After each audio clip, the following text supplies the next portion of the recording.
All right, folks, we welcome you back. The Malzberg panel. Christopher Hahn, Democratic strategist, syndicated radio host, and C. Edmund Wright, columnist at Breitbart.com and at American Thinker. All right, gentlemen, the debate just about an hour and 15 minutes away or so. So let me ask you, Christopher, a memo has surfaced from the old Obama campaign when he ran against Hillary.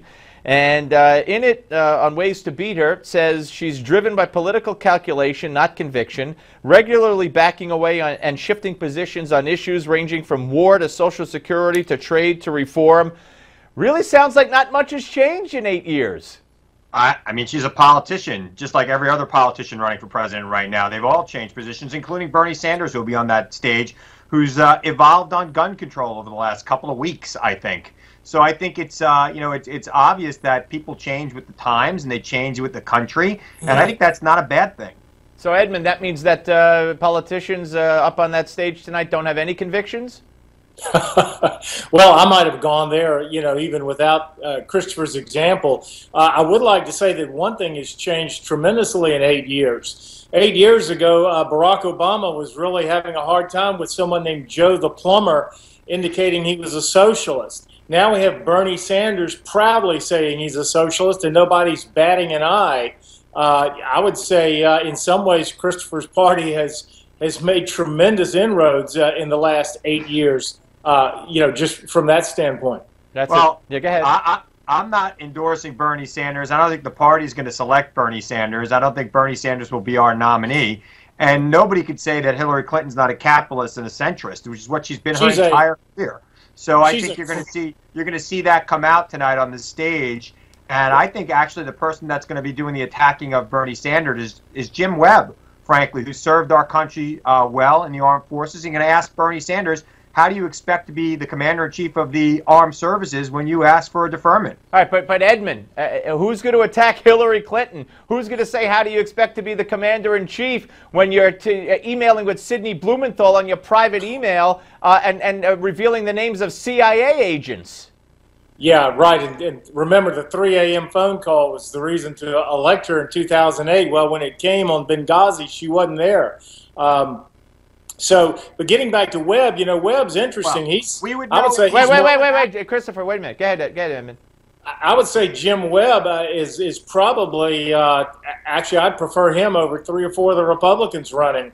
We haven't had a centrist Democrat. He's the only true centrist, a lot more so than Hillary Clinton. Go ahead, Christopher.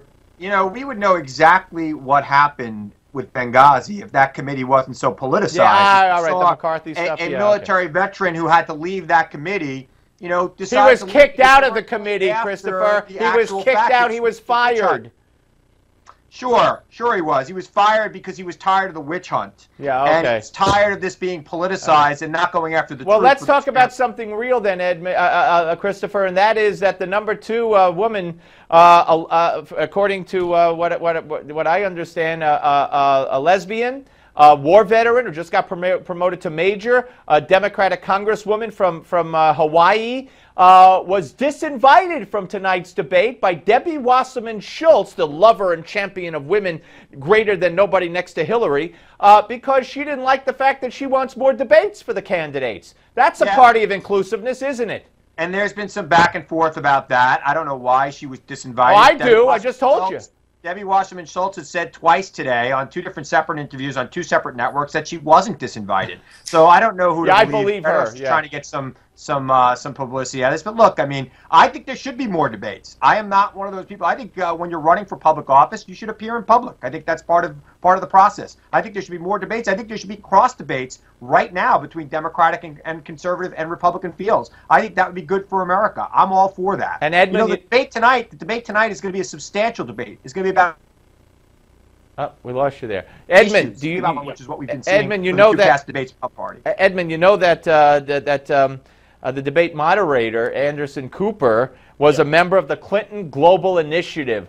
Can you imagine the role reversal if it was a Republican who had served? I don't know. You just make the analogy, whatever. I mean, this is sick. It's disgusting. It reminds me back in 2008 when Gwen Ifill I believe, reportedly at least at the time, had a book about to come out on Obama. So if Obama became president, she would prosper more than if he had lost, and she was a debate moderator. I mean, you can't make this stuff up. No, and you know, if there's one big, you know, or one huge failing of the Republican National Committee is letting these debates get out of hand. You know, you have Jake Tapper, who's going out of his way to craft questions to have this kind of intramural infighting. Meanwhile, Anderson Cooper, the same network, says he's not. He's going to do the exact opposite of that for the Democrats. I mean, the double standard is just—it's breathtaking, Steve. What about Anderson Cooper's affiliation with the Clinton Global Initiative, Chris? You know, it's kind of hard to say that the son of Gloria Vanderbilt could be bought by the Clintons. It's not a question of bought. It's a question of where his sympathies lie. The Clinton Global Initiative has been supported by Republicans and Democrats alike. George W. Bush has been part of the Clinton Global Initiative at times. He's not moderating the debate. There's no there there. I know that some conservative conspiracy theorists would like to try to put there, but nobody thinks that Anderson Cooper can be bought. It's not. He can't be bought with money, but he can certainly be bought with love from the right people and the power circles. I don't really think that that's the case, and I don't think you guys do either. All right, Christopher, how's Hillary going to answer? We got 10 seconds for you to answer. Hillary has had the closest relationship with Donald Trump than anyone on that stage. She's taken money, donations. Trump maxed out donations to her. Yep. How does she defend that? Why does she have to defend that? She took money from Donald Trump. The guy's Mr. a wealthy New Yorker who has donated to her campaign. She attended his wedding. I guess they have some sort of relationship. All right, good answer. All right, guys, we're coming back. More of the Steve Malzberg Show. Don't go away. Thank you, guys.